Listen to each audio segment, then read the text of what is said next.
আলাইকুম। চলে আসলাম আজকে আবার আরেকটা নতুন রেসিপি নিয়ে। তা আজকের রেসিপি দেশি মুরগির চামড়ি পা ভুনা। হয়তো অনেকেই এই রান্নাটা পছন্দ করেন, কিন্তু লোকলজ্জার ভয়ে দেখাতে চান না বা বলতে চান না। তো আমি আজকে এই রান্নাটার রেসিপিটা আপনাদের মাঝে নিয়ে এলাম। প্রথম থেকে শেষ পর্যন্ত দেখুন। আর আজকে এই রান্নাটা করব আমি মাটি চুলাতে। প্রথমে কড়াইয়ে তেল দিয়ে দিলাম, এলাচ, দারচিনি, তেজপাতা।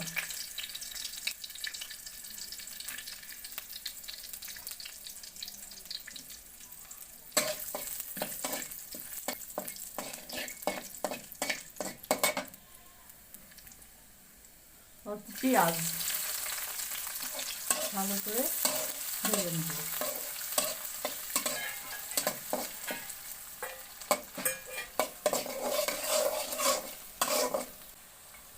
পেঁয়াজগুলো সুন্দর করে ভাজা হয়ে গেছে। এখন আমি এর ভিতরে আদা, রসুন, মরিচের গুঁড়া, হলুদের গুঁড়া, স্বাদ মতো লবণ সব কিছু দিয়ে একসঙ্গে বেটে রেখেছি, এটা দিয়ে দিব। এগুলো এখন সুন্দর করে কষিয়ে নেব।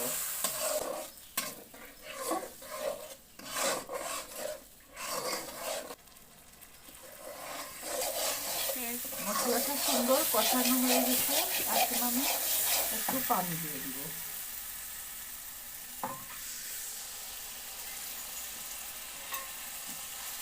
আর একটু ভালো করে কষিয়ে নেব। তো দেখুন মশলাটা সুন্দর তেল ছেড়ে দিয়েছে, তার মানে কষানো হয়ে গেছে। এখন আমি ভালো করে ধুয়ে পরিষ্কার করে ধুয়ে রাখা চামড়ি পাগুলা দিয়ে দিব।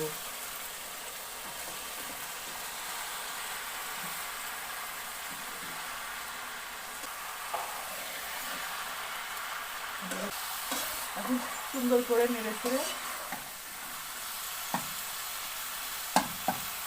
মশলাগুলা মিশিয়ে নেব।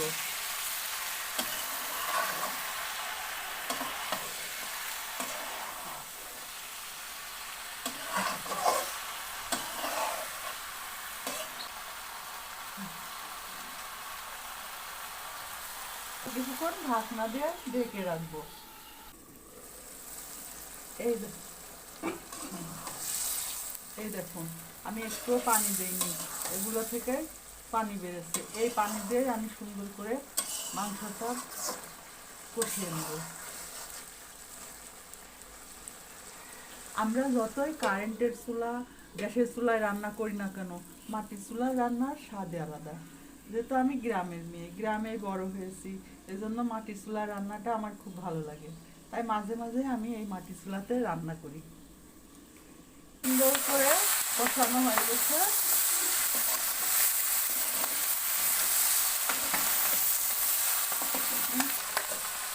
এখন পরিমাণ মতো পানি দিয়ে দিব।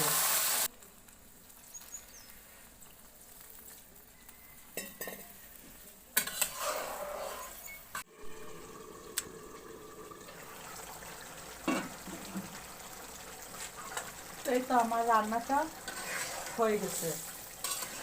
এখন আমি নামিয়ে নেব।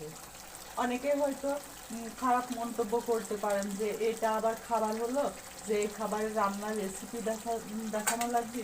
না, খাবার সবই ভালো, তো সেটা কম দামের হোক আর বেশি দামের হোক, আপনি যদি সুন্দর করে রান্না করতে পারেন তাহলে কম দামের খাবার দিয়েও অনেক তৃপ্তি সহকারে এক প্লেট খাওয়া যায়।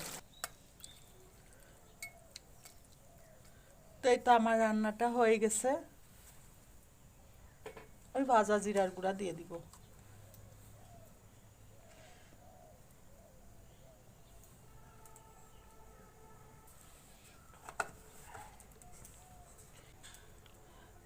আজকে এ পর্যন্তই। আমার রেসিপিটা ভালো লাগলে অবশ্যই লাইক, কমেন্ট, শেয়ার করবেন। আর আজ এ পর্যন্ত। আসসালামু আলাইকুম।